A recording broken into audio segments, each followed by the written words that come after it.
Ed eccoci qua, amici ed amiche di Una Vita da Lontano, buon pomeriggio, buonasera, buonanotte, insomma qualsiasi ora sia per voi. Questa è una nuova puntata di Una Vita da Lontano, una nuova puntata del 2021. Con me non più Mario e Giuseppe, ma due nuovi volenterosi costruttori per una maggioranza che non cadrà mai, che sono... Ecco, io sono l'esperto di minoranze, per cui benvenuti a questa nuova puntata di cui numeri, specifiche e quant'altro vi dirà Emiliano. Personalmente sono Piero, per cui, visto che l'ho citato, gli passo anche la palla. Ciao a tutti, benvenuti da un manovale delle costruzioni Lego fin dal 1979. Benvenuti qui a Una Vita da Lontano. Questa è la nostra 37esima puntata globale, seconda stagione, quinta, e quindi abbiamo anche il nostro 34esimo, 35esimo ospite o giù di lì. Benvenuto, glielo diamo subito perché lui è lontano, quindi acceleriamo i tempi perché più c'è lontananza più la storia è lunga, e quindi faremo raccontare direttamente a lui. Benvenuto Giovanni Rattacaso da Sendai, Giappone, come potete vedere dallo sfondo vagamente orientaleggiante. Allora, grazie per l'invito, un saluto dal Giappone. Sono le 8:06 in questo momento, d'altra parte del mondo. Vivo in Giappone da 6 anni, lavoro in una fabbrica di dolci e ho scelto di seguire l'amore. Mi trovo da questa parte del mondo, tra Italia, Australia nel mezzo, come sogno, come sogno, e poi le cose sono andate diversamente. Mi trovo in Oriente, in un paese straordinario che mi ha regalato 6 anni al momento meravigliosi. Allora, oggi con te noi sostanzialmente completiamo il nostro globo. Abbiamo tutti i continenti per bene adesso a questo punto con te. Prima di cominciare abbiamo parlato un pochino, e io ho notato questa cosa che ho capito subito: tu sei uno che si butta a capofitto nelle cose con coraggio e anche un po' di incoscienza, quella sana incoscienza dovuta al desiderio di fare le cose e di vedere nuovi posti e nuove situazioni. Raccontaci come è nata il tuo desiderio, la tua voglia di espatriare, e come ti ci sei ritrovato poi. Allora, tutto è nato una chiacchierata a un bar in Riviera Romagnola con un ragazzo che erano già molti anni che faceva avanti e indietro dall'Italia all'Australia, e mi ha raccontato questa possibilità di poter fare un visto di vacanza lavoro. Da là questa idea cresceva nella mia testa 1 anno, 2 anni. Essendo figlio unico è stato leggermente complicato riuscire a decidere quando. Poi le circostanze, la delusione a livello lavorativo in Italia, un po' la situazione che nel 2011 non andava tanto bene. Ho detto, mi serve cambiare aria. Allora ho detto ai miei, mi sa che è arrivato il momento che prendo sta valigia e me ne vado a fare questa esperienza. Loro non mi credevano, però un giorno sono tornato con il visto, e 2 giorni dopo col biglietto aereo. Allora la cosa ha cominciato è diventata reale. E mio padre si è reso conto che erano 1 mese e mezzo alla partenza. Hanno cominciato a realizzare che io realmente andavo dall'altra parte del mondo. Ho provato a portare con me qualche amico stretto, però mi hanno detto, guarda, se sceglievi in Londra era una cosa, hai scelto l'Australia, è leggermente dall'altra parte del mondo, e non è proprio dietro l'angolo. Io sono partito, molti dicevano, ma l'inglese qualcosa me la ricordo che l'avevo studiato a scuola, però non riuscivo, non avevo il livello sufficiente per affrontare una discussione. Quindi io sono partito completamente a scatola chiusa, non avevo nemmeno un alloggio quando sono arrivato in Australia. Ho scelto, arrivo là e vado in ostello, trovo il primo ostello. Mi ero innamorato di Fremantle, che è una cittadina sulla costa western Australia, ed è molto importante per gli italiani, essendo che era il porto dove arrivavano tutti gli immigrati dall'Italia dopo 2 mesi di nave. Arrivavano là e si era creata, ed è una delle prime comunità italiane si trova in questa cittadina. C'è molta storia italiana, cioè si respira l'aria dell'Italia, degli italiani che hanno costruito in parte l'Australia. Da là sono partiti i sogni di un sacco di italiani. Quindi ho fatto 15-16 kg di zaino e basta. Ecco, io che sono 3 mesi, ho detto mia madre ci va a febbraio. poi vabbè, sono passati 3 anni e mezzo. Io che sono un grande fan di quello show televisivo che si chiama Border Security, no? Dove fanno vedere tutti questi emigrati che arrivano, viaggiatori che arrivano anche e soprattutto in Australia e vengono fermati sì, per cose allucinanti. Allora mi immagino cosa ti abbiano potuto dire, perché se arrivi lì senza, con poca lingua, con lo zaino, nemmeno un posto dove stare.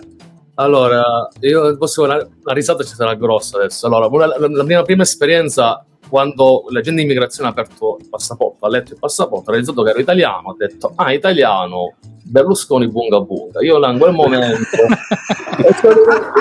dovete capire la faccia che avevo, sono rimasto completamente così bianco, ho detto, non è possibile, dall'altra parte del mondo una cosa del genere. E io sono rimasto freddo. È stata un'esperienza, ma quella a parte ad esempio gli asiatici che li controllano qualsiasi cosa, perché loro hanno sta fissa, i cinesi, thailandesi, indiani portano spezie e piante, non niente, li beccano, sono $250 di multa se ti beccano la prima volta, ecco qualcosa che non hai, che non devi avere nello zaino, nella valigia. Però loro persistono, lo fanno sempre con prodotti freschi, carni lavorate, niente. Ma c'è stato l'incidente più strano proprio tipo quel programma televisivo che hai visto sul Security Airport. L'ho avuto un ragazzo italiano, un amico mio, il mio coinquilino. Io avevo visto di studio, erano già passati circa erano oltre 2 anni. Io avevo fatto un visto di studio, quindi avevo il visto per poter uscire e entrare al paese. Lui aveva finito il visto di working holiday ed era entrato col turistico, ma non l'avevano attivato in automatico, l'ha comprato il turistico a Singapore. Quando me l'hanno visto la ricevuta del visto, l'immigrazione l'ha bloccato, se l'ha tenuto 1 ora e mezza. Gli hanno controllato Facebook, lui mi ha detto che gli hanno aperto Facebook su 3 schermi di un computer, e lui non l'aveva mai visto in quel modo Facebook. Ha detto, gli apparivano i messaggi e le persone che avevano inviato i messaggi, era come se lui era dei carabinieri e facevano tipo controllo, cioè Facebook era diventato un'altra cosa in quel momento, aperto completamente, insomma, come una scatoletta. Hanno fatto domande a lui, mi hanno fatto domande a me per vedere se le storie si lanciavano. Cosiddetto background check, proprio lo sfondo della tua vita, tutto quello che c'hai dietro prima. Molti pensano che ho lavoro in nero e mi messaggio con il capo su Facebook, quello rimane tracciato, o su Facebook sul telefono, e loro, se tu l'hai fatto, loro ti beccano. Una ragazza italiana è stata espatriata in questo modo perché l'hanno beccata a lavorare in nero in un ristorante. E non c'è mezza misura. In paesi del genere la storia c'ha 3 anni di estradizione per lavori in nero. 3 anni che non puoi più mettere piedi nel paese, e per ogni giorno di fermo in carcere sono oltre $100 di multa che te li accreditano come debito. Cioè, non ti lasciano manco andare a fare le valigie. Devi chiamare qualcuno che ti prende la tua roba e te la porta in aeroporto, perché il carcere è uno degli edifici attaccati all'aeroporto. Ecco, paese che vai, usanza che trovi. In Inghilterra ci sono le celle negli stadi, e in Australia negli aeroporti. Ma tra un po' le celle negli aeroporti anche in Inghilterra si continua così. Sì, dopo anche, la Brexit. Ma anche i crematori, visto come dire, però vabbè, non esageriamo stavo dicendo, visto che le vesti che debbono utilizzare spesso e volentieri sono contaminate. Quindi per bruciare le vesti. Allora chiamiamoli inceneritori semplicemente. Allora invece facciamo un passo avanti rispetto alla storia di Giovanni. La tua esperienza australiana ovviamente sarà stata tutto sommato positiva, perché prima esperienza, tante sfide da vincere, una situazione che comunque ti avrà lasciato tanto nella tua vita. È stato il viaggio, è stata la cosa migliore che potevo fare nella mia vita. Glielo consiglio a tutti, cioè è stata una svolta, perché ti trovi per la prima volta realmente a metterti alla prova, perché non hai, per esempio, se vai a Londra, vai in Francia, paesi vicini all'Italia, se va male qualcosa, prendi un volo aereo, torni, è facile pensarlo, anche perché economicamente lo affronti con poco. Dall'altra parte del mondo hai un visto che è una sola occasione in tutta la tua vita. Il Working Holiday Visa non lo puoi fare ogni volta che ti pare, lo fai una volta nella tua vita. Tra i 18 e i 30 anni hai una sola possibilità, quindi ci pensi. E soprattutto se dall'altra parte del mondo non è economicamente, devi pesare bene le scelte che fai, perché rischi poi l'esperienza che ti lascia. Io ho scelto ad esempio di vivere in ostello nel primo anno, ho conosciuto un sacco di persone, ho condiviso spazi con decine di altri viaggiatori. Mi sono reso conto che io avevo 25 anni, c'erano ragazzi tedeschi di 18 che facevano quelle esperienze. C'è gente che già aveva una idea, una mentalità diversa da quella che avevo io, già erano partiti già in anticipo e io mi sentivo di aver perso già un sacco di idee. Parte delle persone che ho conosciuto, parte l'esperienza che ho fatto, i limiti che ti poni, cioè da viaggiatore non parlando la lingua inglese ho dovuto cercare di fare lavori anche diversi. Ho fatto confezionamento di frutta e verdura per i primi 4-5 mesi in Australia e lavoravo in ostello per così un accordo con il direttore per non pagare l'affitto, davo una mano a pulire le aree comuni. Ho cercato di recuperare i soldi, di bilanciarmi, di mettermi alla prova sempre, perché ho detto ce la devo fare, devo arrivare a finire un anno. Poi da là ho detto devo far riuscire a fare il secondo, quindi devi andare a lavorare nelle fattorie, devi andare a fare l'agricoltore, degli outbacks, quindi nel mezzo del nulla anche tu. Nulla. Beh, un giorno con altri, eravamo una trentina di persone, eravamo 5 italiani però, e io e un altro italiano eravamo davanti al trattore a spianare l'erba alta nel North Queensland ti becchi il taipan, ti morde il serpente tra i più velenosi al mondo, c'hai, se ti va bene, manco mezz'ora di vita. Nel nulla. L'ospedale più vicino è a 8 ore di elicottero. Ecco, se vuoi dire l'elicottero, guarda, se ne usciamo vivi oggi. E noi vediamo i francesi che si buttavano e rotolavano nell'erba. Cioè, noi eravamo là che stavamo socchivalando, loro erano proprio incoscienti per svenire.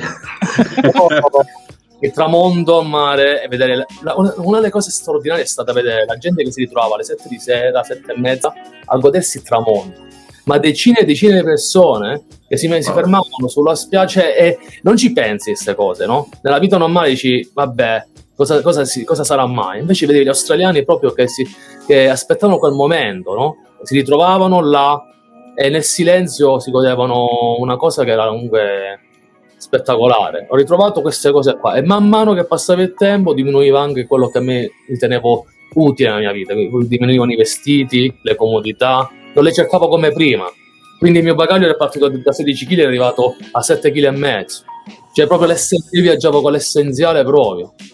Mi serviva un letto, una doccia e una cucina, perché poi quando sei italiano, quindi quando sei in cucina si sente osservato, perché gli italiani siamo famosi anche per quello. Portiamo energia, un piatto di pasta, una cosa, riusciamo sempre a creare un po' di atmosfera. Poi è stata un'esperienza guarda, io l'ho sempre consigliato e continuo a farlo. Tutti i ragazzi devono fare un'esperienza del genere.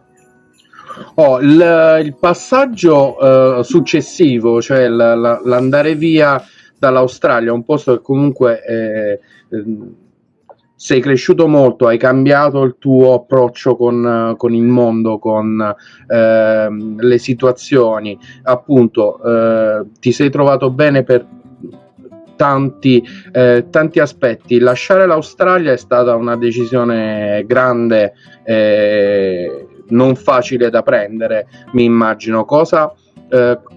Quali sono i ragionamenti? O c'è un piano, oppure anche qui in questo passaggho ti sei buttato a capofitto in una nuova avventura diversa? Guarda, io ho una ragazza giapponese, è nata una relazione perché lei è rimasta in Australia 3 mesi, poi il resto poi è continuata comunque a distanza. E lei quando ha potuto mi ha raggiunto in Australia. Io avevo un anno di visto di studio e la mia intenzione in quel momento era riuscire a fare l'esame di inglese per poter cominciare a vedere di puntare al visto per rimanere in Australia. Poi ho fatto 2 calcoli. Lei aveva un lavoro, aveva studiato una vita, si era laureata per un lavoro che lei sognava e l'aveva ottenuto. Io ho pensato quello che ho fatto io, cioè in quel momento io ho deciso di lasciare tutto in Italia, a parte i miei genitori, non avevo nessun altro tipo di legame o comunque altra cosa. Lei aveva tanto da perdere rispetto, ed era molto più giovane di me, so quando pesa una scelta e deve essere fatta con criterio. Ho detto guarda, sai, faccio, ho messo in gioco la mia vita una volta, proviamo e vediamo, e ho fatto la scelta logica in quel momento, anche perché non avendo un visto di effettivo giocavamo tutte e due, rischiavamo tutte e due di trovarci così a creare niente. Lei perdeva tanto perché le lauree giapponesi non sono totalmente riconosciute in Australia, quindi rischiava di buttare via tutto, anche il sacrificio che aveva fatto e tornare a studiare in un paese dove le università sono private, costano veramente tanti soldi, non aveva senso. Quindi ho detto facciamo una cosa, faccio un visto di studio di lingua giapponese, vengo io in Giappone un anno, facciamo convivenza e vediamo se ci sono i presupposti. Se ci sono, si andrà avanti. Se no, comunque io faccio le valigie come ho fatto, come le ho disfatte, le richiudo. Le faccio e riparto. Tanto lo zaino adesso è leggero, 7,5 kg, quindi cercano anche gli spaghetti di riso, ecco. Guarda che io sono arrivato in Australia, era marzo e c'era la neve, in Giappone c'era la neve, c'erano 2 gradi, a Fremantle ce n'erano 42. Io ero l'unico che girava all'aeroporto di Narita a Tokyo in pantaloncini, la gente mi guardava malissimo ma con una faccia diversa rispetto a quella di tutti gli altri, perché ovviamente con i tratti occidentali rispetto ho detto tesoro, amore, io non ho un giubbotto, non ho niente di invernale, perché per gli ultimi 3 anni della vita mia c'è il sole 300 giorni all'anno. L'inverno è una cosa che non esiste nella parte dove io in Australia non c'è al massimo 4 gradi, ma tipo 3 giorni all'anno. Nell'anno è sempre comunque a temperatura alta. Ho trovato dover comprare tutto da capo, tutto, cambiare anche. Quindi tornare a un costo economico, quindi insomma è stata anche una passeggiata da quel punto di vista. A livello, tu dici, comprare i vestiti, sì, comprare tutto. Ho trovato più. Allora, l'Australia è stata molto cara da alcuni punti di vista. Il Giappone l'ho trovato tra virgolette più economico, ma però il discorso cos'è? In Australia lo stipendio lo percepisci settimanalmente, quindi per gli australiani la vita è calcolata a settimana. Loro devono sopravvivere da lunedì alla domenica, quello è il loro concetto, e molti non riescono a fare. Anche se guadagnano un casino di soldi, non li sapano, perché o se li mangiano o se li bevono. Non riescono mai a salvare soldi. Hanno stipendi altissimi, però dicono sempre che non hanno soldi gli australiani. In Giappone lo stipendio invece è mensile, anche se il costo della vita poi cambia in base tipo della capitale, ma ho trovato leggermente più economico l'impatto in Giappone rispetto all'Australia. Un pacchetto di sigarette mi costava 16 euro in Australia. E invece in Giappone? In Giappone costa tipo 3 euro. Poi io ho smesso di fumare prima, già andavo in Australia, ho smesso di fumare. Per un periodo ho fumato, poi dopo un po' non mi dava più soddisfazione, sono uscito, ho avuto la forza. Questa è un'altra cosa che non capirò mai nella mia vita, come ho fatto a smettere di fumare. Adesso vado all'izakaya in Giappone, i ristoranti giapponesi dove tutti fumano all'interno. Siamo nel paese nel quale la legge permette di fumare dentro i locali, quindi però a me non mi crea problemi, non ho astinenza. Però mi metto nei panni a volte di chi ha smesso di fumare, viene in Giappone, va in crisi.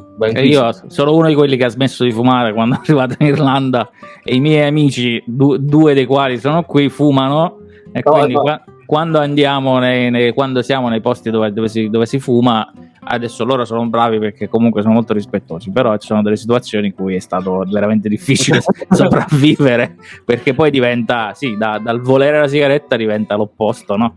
Apriamo questa parentesi, diventa fastidioso anche proprio sentirlo. È assurda, questa cosa è assurda di come da fumatore dopo 11 anni ti dà fastidio chi fuma. Cioè, tu provi quello che provavano gli altri accanto a te, cioè tu lo percepisci, ed è in Giappone fumare è una cosa a volte anche stressante, perché non sei libero di fumare in mezzo alla strada, devi trovarti l'angolo per fumatori, non ce ne sono tanti, quindi capace che in alcune zone aree pedonali tu non puoi fumare. Vedi i giapponesi che si fermano nelle pause, fumano 3 sigarette di colpo e poi vanno a lavorare, cioè puoi intossicarti così, cioè non è fumare così. Sì, come quando si fa lo scalo dopo ore di volo e arrivi in un aeroporto dove c'è una saletta fumatori, tu devi stare lì magari mezz'ora e ti fumi mezzo pacchetto, con questa logica che non lo hai potuto fare, non lo potrai fare dopo, no? Entra molto la mente in questo discorso del fumo, e anche il fatto che tu sei riuscito a smettere di fumare, ovvero toglierti una dipendenza in un momento in cui avevi di fronte altre sfide, cioè stavi in Australia, in un posto con la lingua in divenire, diciamo così, con una situazione non certa, con un futuro incerto. Sei riuscito a fare, diciamo, come lo chiamo io, un doppio salto mortale all'indietro, cioè aggiungere difficoltà a difficoltà, no? Ti sei tolto una valvola di sfogo che avevi prima, che era quella appunto di fumare, e hai aggiunto, diciamo, un po' di forza.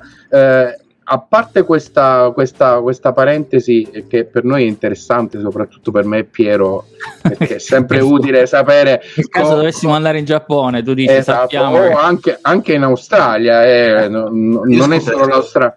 Sì. Scusate, io ho scoperto da poco che, visto che ho abbandonato completamente il tabacco per passare all'elettronico, ho scoperto da poco che in situazioni di astinenza estrema mi posso buttare 2 goccine di liquido sulla lingua e sto bene per circa 40 minuti. Allora, lo dico ai video ascoltatori, soprattutto a quelli che ci stanno guardando su YouTube, non stiamo dando dei consigli né medici né logici, non sono consigli, prendetela come una battuta, ecco. Però quando arriveremo proprio alla fine, se seguite quello che dico io, rischiate di finire come sono diventato io, per cui allora, uno dei prossimi video sul nostro canale TikTok sarà Piero che si mette 2 gocce del liquido della sigaretta elettronica. Ecco, il gesto che mi era venuto in mente, credo che non lo farò in diretta. Va bene. No, invece abbiamo iniziato. Sì, no, dicevo, parlando di YouTube adesso, no, non abbiamo detto che Giovanni ha un canale YouTube che si chiama Calabrese in Oriente Giappone. Adesso, se riesco, intanto lo metto a beneficio, che insomma, nel quale si racconta la sua vita, insomma, un vero e proprio vlog in cui alcune cose che ci ha raccontato poi si ritrovano anche nel video. Poi mettiamo tutti i link, tutti i riferimenti, insomma. Da circa 5 anni è nata così per la voglia di raccontare cose diverse, perché io conosco tanti italiani che come me hanno conosciuto una ragazza giapponese, l'hanno conosciuta in Italia o l'hanno conosciuta anche in Australia, perché ho amici che hanno avuto la mia stessa esperienza e si trovano a dover scegliere di viaggiare, di cambiare la loro vita, venire in Giappone, ma senza aver avuto nessun interesse prima per questo paese, quindi zero lingua, non conoscono il sistema, non conoscono com'è il sistema di immigrazione, il lavoro, il costo della vita. Quindi ho detto, voglio condividere un po' di quello che è il mio percorso, da chi parte totalmente da zero, raccontando anche lati interessanti o meno interessanti a livello, cioè belli e brutti, quello voglio dire, belli e brutti, perché ci sono 2 versioni del paese. Per me, che sono passato dall'Australia al Giappone, è stato a volte non traumatico, però a livello sociale c'è un impatto enorme, a livello proprio enorme. Passi a un paese dove c'è la libertà totale di espressione, dove la gente non cura tanto l'aspetto fisico, quello com'è, l'apparenza, ma più altro, cioè, gli australiani amano il confronto. Io ho visto ingegneri, avvocati, pantaloncino, birrette, infradito, e un altro poco pure Rutto Libero, ed era una cosa che arrivi qua in Giappone che vedi che la società è fatta in classi, è fatta che la gente ti giudica in base a come tu vesti, come ti muovi, il tipo di lavoro che hai, quando guadagni. Molto questa cosa qua mi ha spiazzato.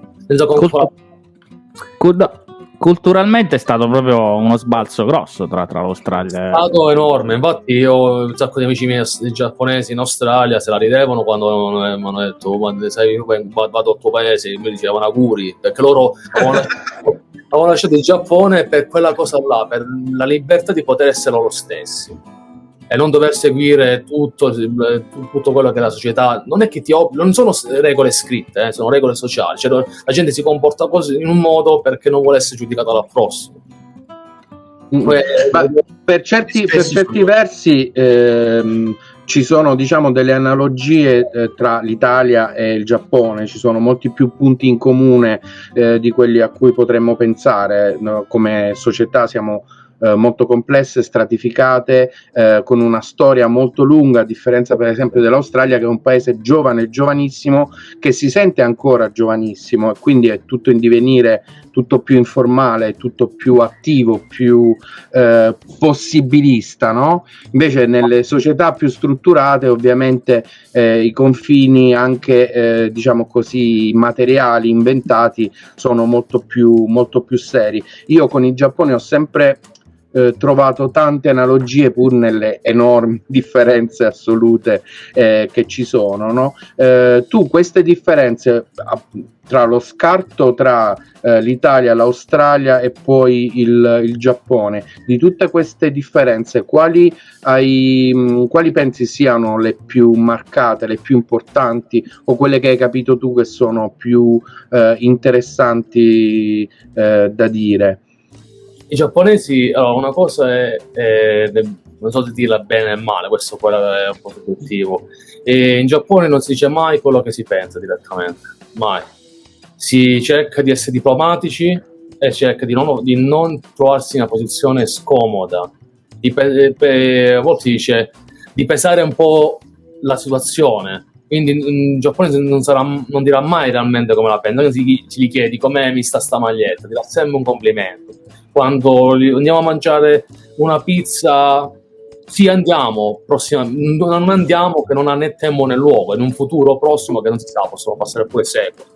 Cioè, questo è tipo per un appuntamento, puoi uscire per bere una birra, tu alzi il telefono, sei l'amico tuo italiano, in 10 minuti sai a che ora e quando vai a bere la birra, nella stessa sera. I giapponesi non lo puoi fare, i giapponesi devono pianificare, hanno l'agenda e devono trovare il giorno libero sul loro calendario, perché le cose improvvisate loro non riescono a fare, devono pianificare tutto quanto.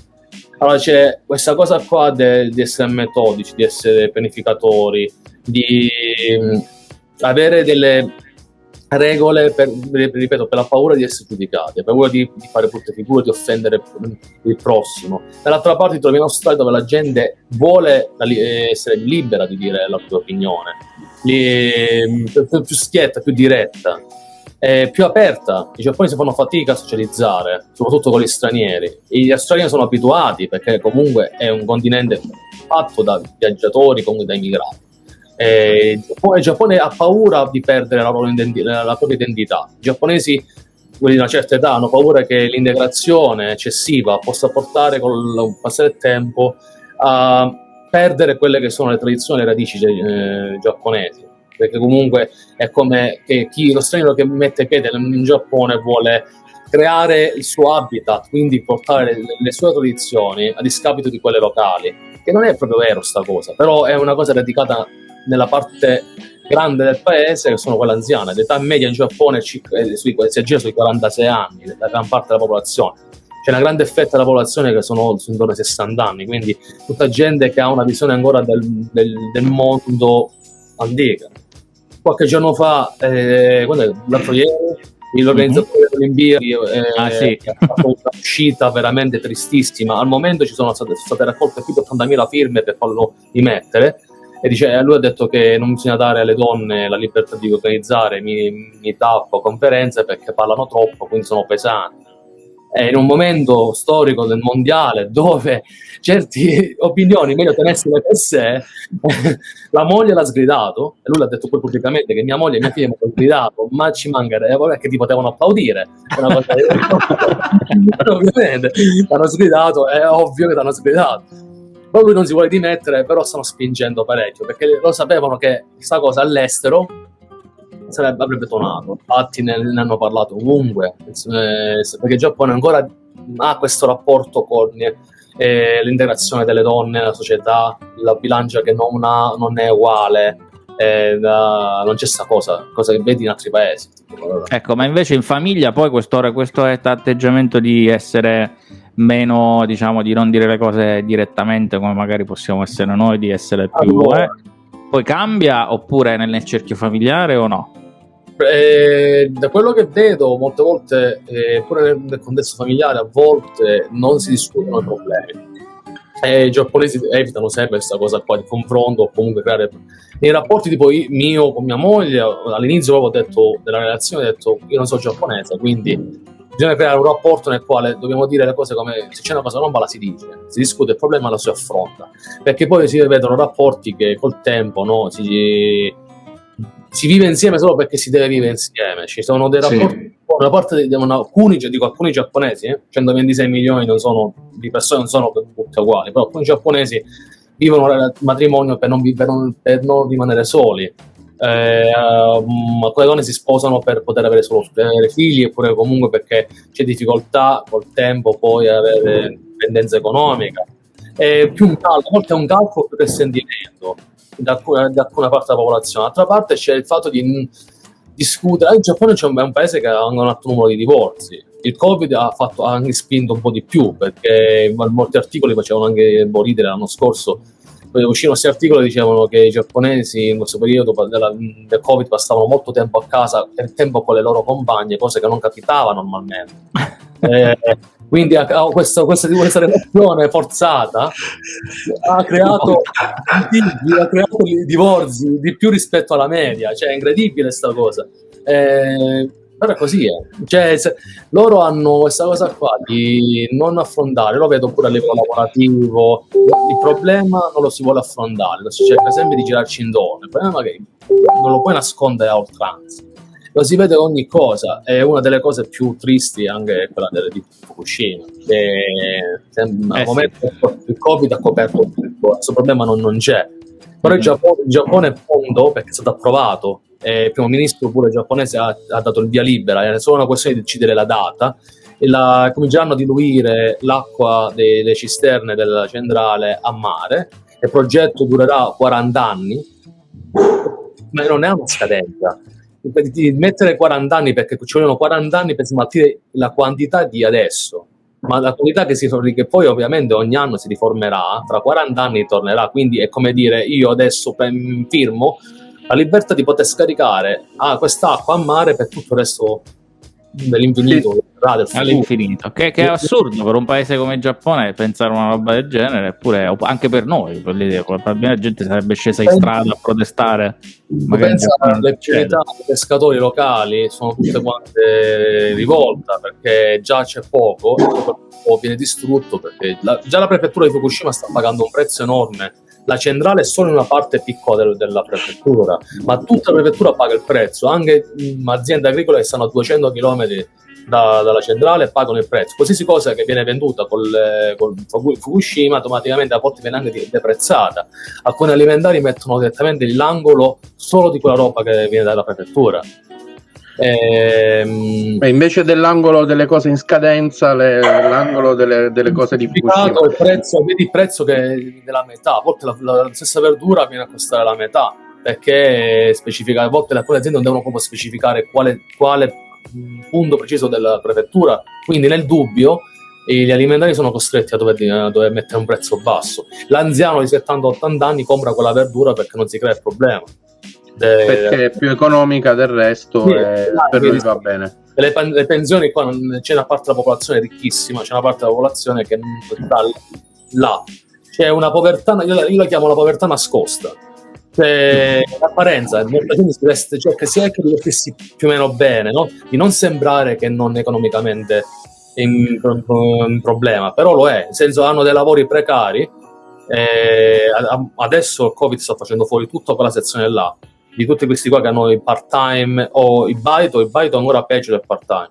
Il baito è un contratto dove non c'è vincolo da una parte all'altra, né da datore né da parte di chi viene assunto, e uno può lasciare il lavoro come può essere licenziato. La ditta che lo assume non è obbligo di manco di versare contributi, è tutto quanto a carico del dipendente, e lui deve organizzarsi per tutto. Se la gente non paga contributi, prende tutto quello che ha perché c'è solo quello che sono le entrate basse e cerca di andare avanti. Se ti ammali sei fregato, perché l'azienda automaticamente tu non puoi stare, cioè se ti ammali ti rimpiazzano. Ma tanti giapponesi la vivono così, tanti. Le poche cose che ci siamo detti finora viene fuori un quadro del Giappone che è un paese molto complesso, con grandi contrasti, con tante sottigliezze sociali e non solo, proprio anche di organizzazione, di cultura, che diciamo sono difficili da percepire in maniera semplice e veloce. Quindi è un paese veramente, diciamo, che ha tanto c'è tanto da scoprire. Quanto pensi di aver finora scoperto del Giappone dopo questi anni che sei stato lì? Quasi 6 anni. Ho scoperto una parte del suo paese, sicuramente perché sono molto curioso, e soprattutto di quello che i giapponesi non amano tanto parlare, di quella parte della società che loro non amano. Quindi perché i giapponesi riescono a dare i termini a ogni cosa, quindi quando cerchi alcuni termini specifici che riguardano problemi sociali, comunque realtà sociali, perché dici ok, io leggo le notizie di cronaca e vedi ogni settimana c'è tipo una delle notizie più comuni, e vedere i figli che vivono con i corpi dei genitori che sono per la pensione, e là la connessione è semplice. Una parte di queste persone sono gli hikikomori che erano dichiarati negli anni 80-90, quando ci fu il boom e si parlava degli hikikomori in Giappone negli anni 90, sono quelli là che adesso hanno 50 anni e i genitori spieghiamolo chi sono gli hikikomori. Sono quelle persone che vivono diciamo chiuse in casa, sì. Che non escono, che hanno rapporti sociali al minimo indispensabili. Quei pochi rapporti sociali sono appunto con la famiglia presso la quale vivono, o con pochissime interazioni anche diciamo online, ma anche lì la cosa principale appunto è quella di essere diciamo isolati, reclusi diciamo in una bolla personale. E il Giappone è stato il primo paese dove per numero di casi e anche per rilevanza si è codificato questo fenomeno, che diciamo al momento ci sono ancora 1.200.000 se non sbaglio, sono ancora effettivi in paese, ma all'epoca 20 anni fa, 30 anni fa erano molti di più. Il problema adesso lo chiamano 50-80, cioè in base all'età della gente, perché i genitori li hanno aiutati, li hanno mantenuti, ma adesso arriva anche però l'età, le anzianità, le malattie, e quando loro passano miglior vita, i figli non sanno come devono fare, quindi la maggior parte dei casi cercano di andare avanti non certificando la morte del parente. Quindi notavo questa situazione, quindi vai a fare la ricerca e capisci questa cosa, capisci come questa parte qua che colpisce. Vedi, che ne so, che alcune case a Tokyo vengono affittate con 40% di meno, ti chiedi il perché, allora cominci a capire che ci sta un problema a livello molte persone vivono solo in casa, cioè i giapponesi fanno vita sociale quando lavorano e molti non costruiscono vita sociale fuori il lavoro. Una volta che vanno in pensione rimangono soli queste persone e vivono sole. I parenti, i figli, i legami si distaccano, perché diciamo i figli una volta che si sposano pensano alla loro vita e non si creano il problema dei genitori. È una cosa proprio brutta questa qua, perché li lasciano, e questi poi chi muore per solitudine, chi muore per un incidente in casa, e poi c'erano i casi più estremi, ci sono quelli là che si toccano la vita che in Giappone il Covid ha fatto risalire il numero adesso. oltre i 20.000 l'ha portato, 21.000 se non sbaglio nel 2020. Il grosso però è i giovani. Questo è un grande problema in Giappone. I giovani stanno cominciando a fare il passo lungo perché non si riesce a gestire il problema del bullismo. 650.000 casi di bullismo nel 2019 sono stati, è un numero esagerato. Non se l'aspetta questa cosa, però loro lo vedono come una forma di crescita, cioè loro dicono sono i più forti, devono andare avanti, quindi questa cosa di sociale non è che è proprio accettata pubblicamente, però la si affronta con una certa leggerezza. Molti casi non credo che non vengono riportati nelle scuole, ma vengono affrontati con una certa leggerezza. Questa è una poi sì, no, volevo dire, consideriamo che il Giappone ha un'età media altissima, sì, siamo insieme all'Italia, siamo i paesi più anziani del mondo. Questo rapporto con le nuove generazioni, con i giovani nel paese è cruciale e spesso è uno dei problemi principali anche di diciamo così, di mancanza di prospettiva, di scarsa attenzione a quelle che sono le condizioni per permettere ai giovani di fare quello che devono fare i giovani, cioè di costruirsi il proprio futuro. In passato non c'erano nei social, i giapponesi che vivevano qua nelle isole erano totalmente isolati al mondo, quindi loro conoscevano solo questa realtà. I social hanno aperto la finestra al mondo e la nuova generazione ha capito che ci sono persone che vivono in maniera diversa da altre parti del mondo, quindi non vogliono più seguire la stessa mentalità di dover scegliere un'azienda onde sono laureati e doverci stare tutta la vita. Preferiscono fare le loro esperienze e anche cambiare più di un lavoro. Dove sta il problema? Che la nuova generazione deve reggere le pensioni di quella passata, e abbiamo questa cosa che è simile all'Italia, il problema delle pensioni date in passato a chi aveva 50 anni arrivava in pensione con un'aspettativa di vita di 90, quindi il governo paga le pensioni per 90 anni, è una linea temporale enorme. Infatti la generazione di adesso già sa che sta pagando le pensioni di adesso, ma non sa che non le sta pagando per loro stessi, quindi dicono: che succederà a me fra 50 anni, quando toccherà a me andare in pensione, chi? E il governo sta pensando, aveva già introdotto nel 2017-18 si parlava di un cambio del sistema pensionistico in Giappone drastico. Poi ovviamente adesso con il Covid non si può toccare questo argomento più di tanto, ma il Giappone è in procinto di fare questo cambiamento, è una questione che non c'è alternativa. L'età della popolazione è troppo alta e meno giovani sono attaccati al lavoro come prima, vogliono le loro libertà, ma è giusto che sia così, un cambio, i giovani lo vogliono. Io dico sempre una cosa pure a mia moglie: il Giappone è un paese, i giapponesi sono stati in grado di creare tutte le agevolazioni possibili, hanno un sistema di trasporti del più efficiente al mondo, ed è impressionante. Io so pendolare e riuscire a prendere ogni mattina un treno, cambiare un treno 3 minuti tra uno e un altro, e sono sempre puntuali. Cioè io ho quel treno che arriva a 57 la mattina, l'altro parte alle 6 di mattina, quei 3 minuti io riesco a prendere il treno, non c'è sta verso che c'è veramente il ritardo dovuto a neve pazzesca, a qualcosa di grosso. Godzilla. Sono puntuali su quello. Esiste il costo della vita, il cibo,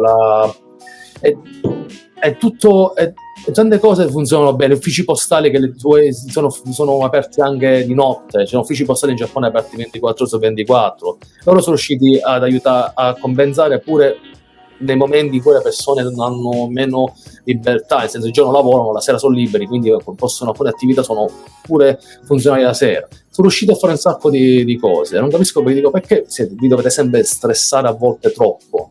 Cioè avete un sacco di cose che funzionano, cioè altri paesi non c'hanno manco la metà di quello che avete voi. Ci vorrebbe un po' più di apertura mentale, mettiamola così, no?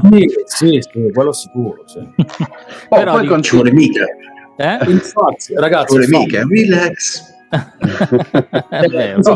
2021, sapete come vengono mandati i bollettini del Covid, del calcolo dei positivi? Viene spedito tramite fax. È vero, sì. In Giappone ci sta sta cosa, è uscito pure l'articolo su Japan Time, in America ne parlava, come è possibile che nel 2020-2021 usi ancora il fax per cose così importanti. Alcune cliniche e laboratori private non usano le email, ma mandano tutte le informazioni tramite fax, quindi ogni volta che esce il bollettino c'è 2 giorni di ritardo, 2 giorni di informazione in ritardo, cioè è incredibile. Allora, per i millennial il fax era una macchina che quando noi eravamo adolescenti ci sembrava una roba super tecnologica, che praticamente è una stampante che funziona col telefono, diciamo una fotocopiatrice, mettiamolo, quelle più avanzate sono come delle fotocopiatrici, per cui tu inserisci il foglio dal mittente in questo telefonone grande che si ciuccia il foglio di carta, e dall'altra parte l'altro telefono riceve e stampa quest'altro foglio di carta. Però la risoluzione è bassissima, molto spesso è bianco e nero. Abbiamo una sigla e un logo per le spiegazioni di Raffaele? Non lo so, oggi non mi vorrei lanciare in una forse Emiliano ce l'ha un fax da qualche parte, quindi sì, no, più d'uno, assolutamente. No, la questione tecnologica, parlando di Giappone, parlando con Giovanni, è una delle tante diciamo contraddizioni del Giappone, che è uno dei paesi più avanzati del mondo, in cui ci sono soluzioni avveniristiche che sembrano veramente nel 3000, come diciamo così stanno studiando i robot per fare da badanti agli anziani, si stanno organizzando per affrontare il futuro già adesso, e contestualmente invece è uno di quei paesi in cui hai ancora delle tradizioni incredibilmente antiche mantenute, veramente delle feste dell'età feudale che rimangono ancora e sono super partecipate, il periodo delle fioriture in cui tutto il paese partecipa tradizionalmente a queste situazioni, quindi è un paese incredibilmente contrastato sul futuro, ma è anche uno dei paesi in cui la tecnologia è più diciamo così, è più all'avanguardia. Città, nelle zone di periferia la tecnologia si perde, perché là dove la popolazione è comunque molto più anziana e non sono proprio molto alla mano con la tecnologia, loro amano comunque anche quella realtà un po'. Dico sempre, trovi il semaforo nelle città, ma se ti sposti nelle periferie la gente attraversa la strada ancora con le bandierine fosforescenti, perché vedi i bambini proprio, ci sono i cesti da un lato all'altro della strada e con la bandierina, e io sono rimasto colpito, perché è inutile costruire un semaforo in quel punto, quindi loro ancora fanno così. In passato lo facevano con il legno e la bandiera bianca per segnalare che comunque stavano attraversando. La cosa invece che è interessante è il sistema di immigrazione che è molto particolare, perché molti pensano che vabbè, ti sei sposato, hai fatto, no, non fai niente, potrebbero mandarti via da un momento all'altro, anche col matrimonio. La cosa più bella, io avevo visto da studente, mi sono sposato, e logicamente quando ti sposi in Giappone la tua condizione sociale a livello anche di immigrazione, di documenti, non cambia totalmente. Il visto che tu hai è quello che rimane, quindi se sei studente rimani studente, se sei turista rimani turista, non ti dà nessun potere nel vivere in Giappone, cioè ti sei sposato, ok, auguri, vuoi vivere qua, è un altro paio di maniche, quindi vai all'ufficio immigrazione, fai la richiesta di visto matrimoniale. È un visto che collega sia per matrimonio sia per chi ha figli. Molte volte capita in una separazione, se una persona può rimanere in Giappone se ha le carte regole per dare una mano, un supporto al figlio, quindi rimane per il figlio, ma è complicato da ottenere in quel modo. Visto matrimoniale,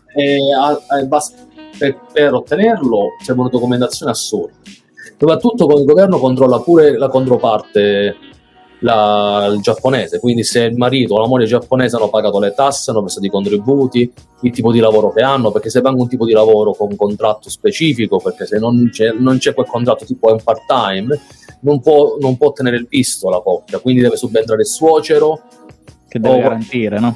Un garante da parte della famiglia giapponese che deve garantire sulla relazione, che deve essere ricostruita in tutti i punti, accompagnata con le foto. Qua a Sendai aveva ancora, credo, hanno il sistema vecchio, perché mi sono beccato il sistema vecchio, ho dovuto fare pure il disegnino.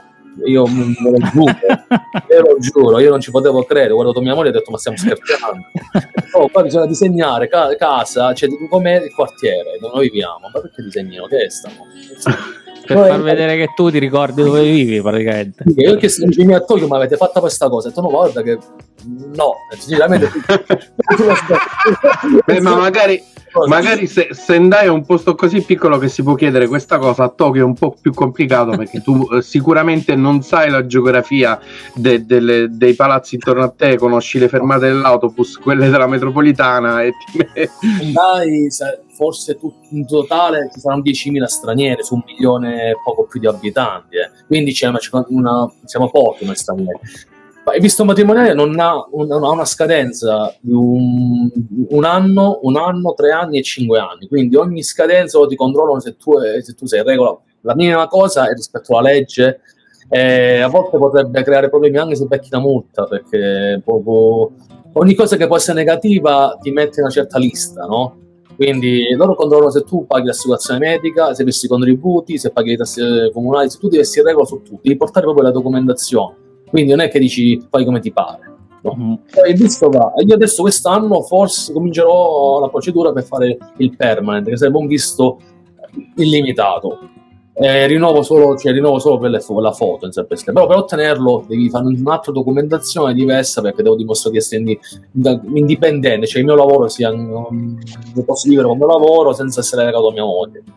Però questa cosa qua è un paletto, perché in passato vedo cinesi, paesi asiatici facevano i film di matrimoni, tuttora qualcuno lo beccano ancora per fare i film di matrimoni, quindi loro hanno stretto la morsa su questo, e l'hanno stretta sui visti per rifugiati di guerra. Il Giappone è il paese con più basso numero di visti approvati, ma a volte manco 30-40 ne vengono approvati su 15.000 richieste. I famosi richiedenti asilo che ci sono un po' dappertutto, insomma. Il Giappone è uno dei paesi che preferisce dare i soldi ai paesi che in difficoltà con le guerre, e ne dà tanti, ma non prenderseli, perché una volta Abe ha detto qualche anno fa che il Giappone deve risolvere prima i problemi dei giapponesi, poi potremo aiutare gli altri. Quindi noi abbiamo prima da risolvere i nostri, e sono molto, perché il governo con i soldi pubblici, no? La gente, la popolazione, quando si parla di soldi pubblici è sempre molto su chi va là. Cioè, se qualcuno, a volte qualcuno, tipo io quando mi sono sposato a comune, era estate, era luglio, faceva un caldo che si moriva, e entri nell'ufficio comunale, stanno con i ventilatori a pala. Ho detto: ma com'è? I centri commerciali stanno con l'aria condizionata, che c'erano i pinguini qua, vedevi cercavano di allargarsi il colletto con la cravatta, non li vedevi che erano veramente in difficoltà, perché devono dare quell'idea che si risparmiano. Sì, ma non è che ci devi morire. Da qui devi fare l'idea che non spreco, no? Devi far vedere che non sprechi, però è estate, l'aria condizionata è il minimo.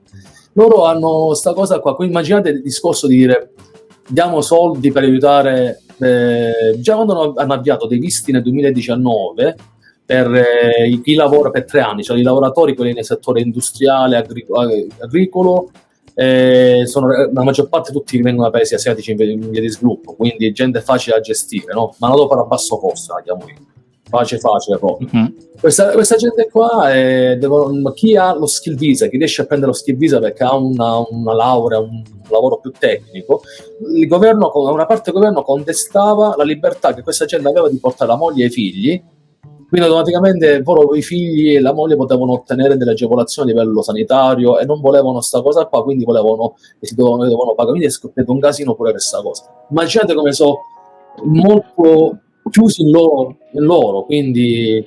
Senti, invece visto che abbiamo ancora una decina di minuti, il lavoro, perché io ho notato guardando i tuoi video, guardando anche quelli degli altri youtuber che seguo, no? Intanto ho messo un po', mentre chiacchieravamo, alcune foto del tuo profilo Instagram, ma tu sei quello, rispetto agli altri mi è sembrato che fai più un lavoro normale, perché mentre tutti gli altri italiani youtuber giapponesi si occupano di turismo, molto più il loro lavoro su YouTube è molto più consistente, sembrerebbe, eccetera eccetera. Invece tu fai un lavoro tra virgolette normale, quindi intanto quanto normale è, ma quanto è difficile poi trovare lavoro, nel senso che se domattina noi decidessimo, affrontando tutta questa serie di difficoltà che ci hai raccontato e di cose, di trasferirci in Giappone, allora, sarebbe facile trovare lavoro o no? Dipende dall'esperienza di una persona, dal tipo di laurea che ha, dalla richiesta ovviamente, dalla lingua relativa, perché alcuni lavori possono essere svolti pure in lingua inglese, dipende. Io ho intervistato un ragazzo che aveva un visto di lavoro come designer per la Honda, quindi lui nel suo team parlava inglese e gli andava bene così alla Honda, perché era comunque una persona che veniva da un'esperienza con la Java, quindi aveva dietro comunque le spalle belle corazzate. Ci sono ricercatori dove ci sono le università che danno fondi illimitati per fare ricerche e quindi ottieni contratti di lavoro anche a lungo termine. Il problema dove sta? L'azienda deve sempre dimostrare al governo perché assume te e non un giapponese. È la domanda principale, quindi deve essere data una risposta. Questo straniero non mi serve perché parla più lingue, perché la laurea sua, la sua esperienza è migliore di altri, quindi ci serve la sua esperienza, manca agli altri, è difficile trovare un giapponese con quell'esperienza. Nel mio contesto, col visto matrimoniale, io posso avere accesso a qualsiasi tipo di lavoro, anche senza limiti. Ovviamente però ne a discapito del contratto, perché io posso trovare quello che mi dà contratto buono, posso trovare quello che dice ok, sai che io ti assumo come part time, tanto comunque a me non tengo nessun obbligo, tu c'hai già un visto, quindi ci decido io come assumerti. Nel mio contesto io ho trovato lavoro col visto di studio che si è trasformato a tempo pieno una volta che ho fatto il cambio con visto matrimoniale, quindi lavorando in una fabbrica di dolci. Io lavoro per una multinazionale che ha l'appalto per i 7-Eleven qua in Giappone, e noi solo però per quelli che riguardano questa zona dove vivo io, la prefettura dove vivo io, penso saranno un 300 7-Eleven, quindi facciamo i dolci freschi per i 7-Eleven di questa parte del nord. La fabbrica è aperta 24 su 24, 365 giorni all'anno, non ha giorni di chiusura, niente. Le squadre ci alterniamo giorno e notte. Il lavoro non è complesso perché loro non credo un giapponese non ha mai visto una fabbrica in Europa o in Italia. I ritmi di lavoro, loro assumono tante persone perché vogliono più che il lavoro venga fatto bene, quindi sono disposti a mettere più persone per fare un lavoro rispetto a chiedere che una persona faccia 3 lavori insieme. Okay. Cosa. Io non dico che il lavoro mi stanca a livello fisico, che sia pesante, no, perché a volte se io sono nei macchinari faccio l'imbasto, quindi faccio quel lavoro là e alla fine molte volte devo fare la macchina, perché lo faccio a mano l'imbasto, quindi devo avviare la macchina, devo comprare la cosa e non c'è la pressione, loro ti lasciano molto libero nel lavoro che fa.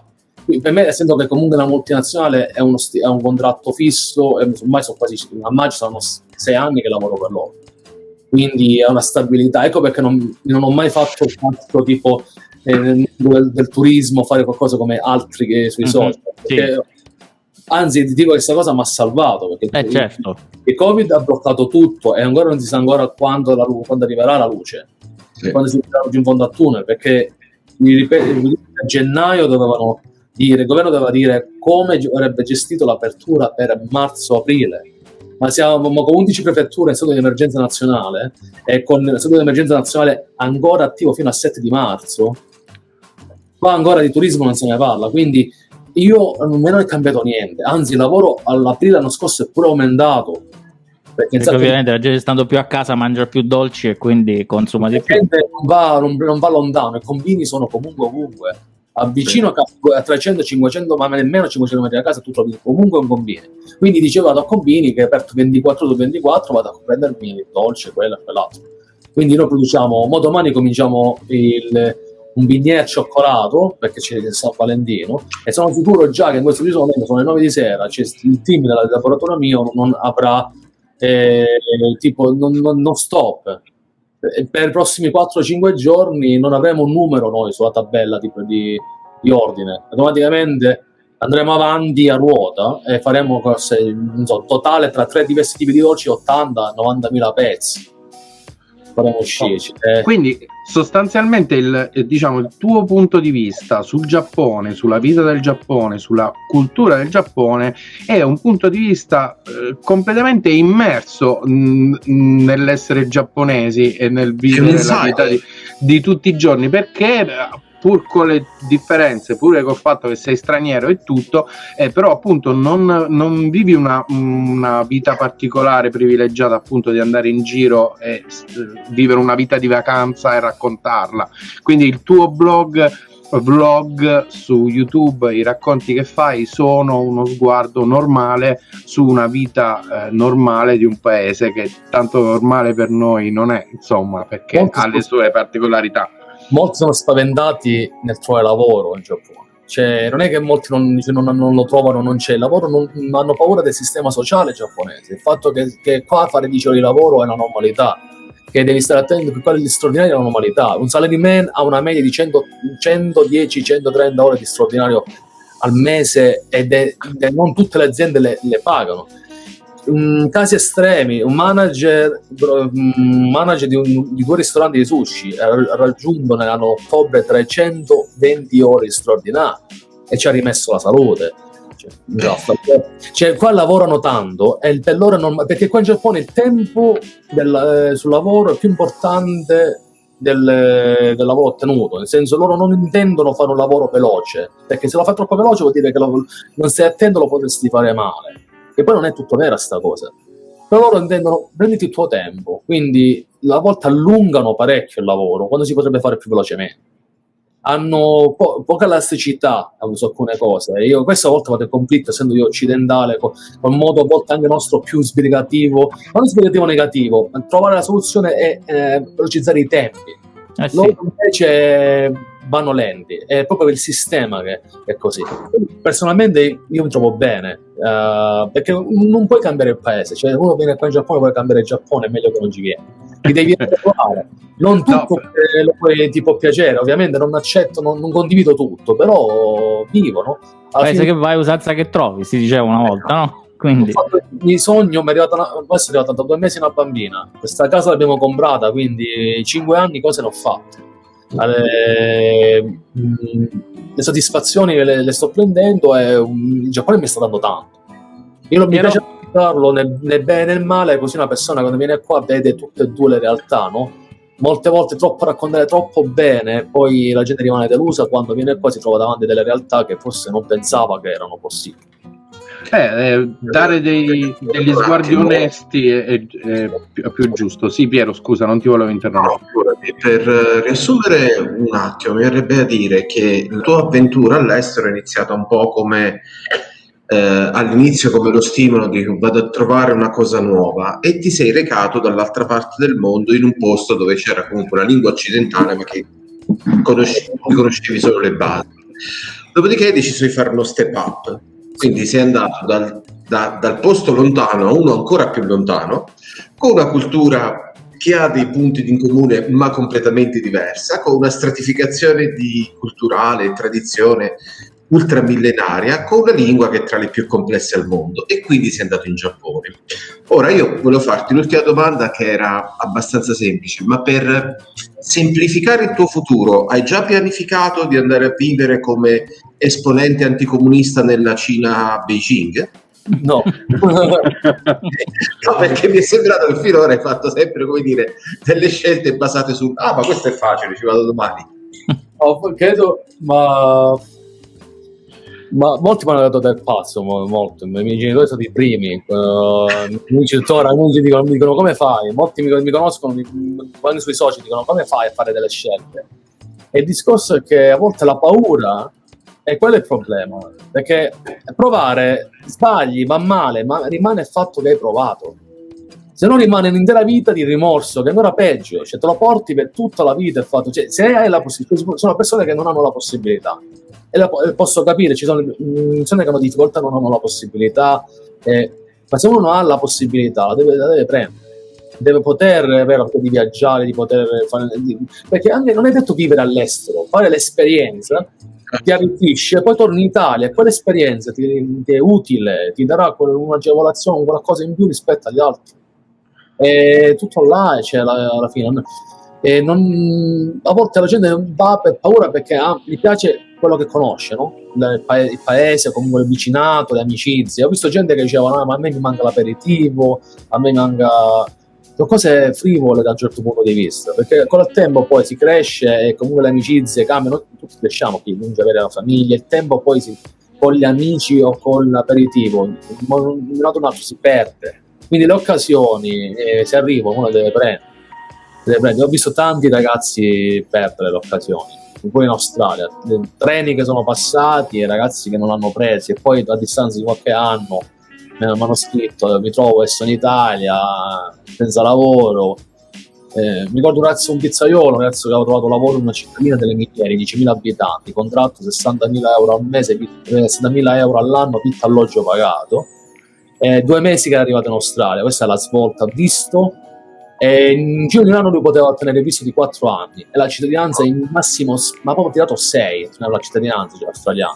Un lavoro che la teneva, era perfetto, per quante pizze vuoi fare, lui l'ha rifiutato perché diceva: voglio godermi il viaggio, e si è trovato dopo 2 o 3 anni in Italia, si è disoccupato e si è mangiato le mani. Io ho detto: io vivi qua 3-4 anni, ti devi gli occhi, ti prendevi la cittadinanza australiana, poi tu potevi andare ovunque con un altro passaporto che ti apriva altre porte, e quando volevi ritornavi in Australia e il lavoro lo trovavi in un attimo, sì. In quel caso è passato uno Shinkansen così veloce che uno non ha fatto in tempo a prenderlo. No, per concludere, io volevo dire che non abbiamo fatto battute sul Giappone a questo giro, non abbiamo ne sappiamo troppo poco. Non abbiamo detto luoghi comuni, non abbiamo detto le 4 parole giapponesi che conosciamo: arigato, konnichiwa, eccetera. Abbiamo fatto proprio una roba molto molto pulita, e speriamo di aver raccontato la tua storia almeno velocemente, ma per dargli giustizia e per invitare i nostri ascoltatori anche a seguirti nel tuo blog, che è un racconto quotidiano di cose quotidiane di un paese che appunto noi conosciamo molto poco. E volevo fare un passo indietro e dire l'ultima cosa, che così come il Giappone cambia a te giorno per giorno, anche se sembra poco, la tua sola presenza con la tua cultura precedente che ti sei costruito da occidentale, ma proprio da singolo, giorno per giorno tu cambi il Giappone per poco, ma anche solo per la tua presenza è quotidiano, e questo lo fanno tutti gli espatriati in tutto il mondo tutti i giorni, perché anche semplicemente avere il contatto con qualcuno che viene da tutt'altra parte di vita e di paese ti cambia un po', perché ti devi confrontare con qualcuno che non sei tu. Quindi su questa cosa io chiudo la mia il mio essere prolisso. Lascio a Piero, che oggi è stato abbastanza quieto, forse perché non so. No, in realtà come dire, la chiusura istituzionale è il ringraziamento da parte di tutti noi a Giovanni, perché il racconto è stato estremamente interessante. Poi ripeto, è il racconto di uno che si è divertito a farsi le cose semplici e mettersi la vita come dire, agevole da un momento all'altro. Per cui innanzitutto lo ringraziamo davvero per il racconto e per la testimonianza dell'ospitalità. Vi invitiamo a seguire il suo vlog su YouTube, che è Un calabrese in Oriente e Giappone, se non ricordo male, e vi diamo appuntamento per cui a giovedì prossimo, 11 di febbraio, scusate, 18 di febbraio, Okay. come sempre alle 18:30 GMT, l'orario iniziale, 19:30 per l'Europa del Sud, 20:30 per la parte dell'est, mentre invece se siete il nonno del vicino di casa di Giovanni e non siete mai tornati in Giappone dal periodo della famosa battaglia di Midway, dovrete seguirci a 00:30. Ok, Giovanni, c'è qualcosa che ci vuoi dire prima di chiudere? Un grazie a tutti per l'ospitalità, la simpatia, e speriamo di trovarci in un futuro anche per un caffè di persona, no? Al di fuori della videochiamata. Un saluto a tutti e alla prossima. Grazie. Allora, grazie Giovanni, grazie Emiliano, grazie Piero. Questa era Una vita da lontano live ed in podcast. L'ospite è stato Giovanni di Calabrese in Oriente in Giappone. Seguiteci su YouTube, Instagram, Spotify, eccetera eccetera eccetera eccetera. Noi ci sentiamo giovedì prossimo, stessa ora, stesso posto. Ciao. Ciao.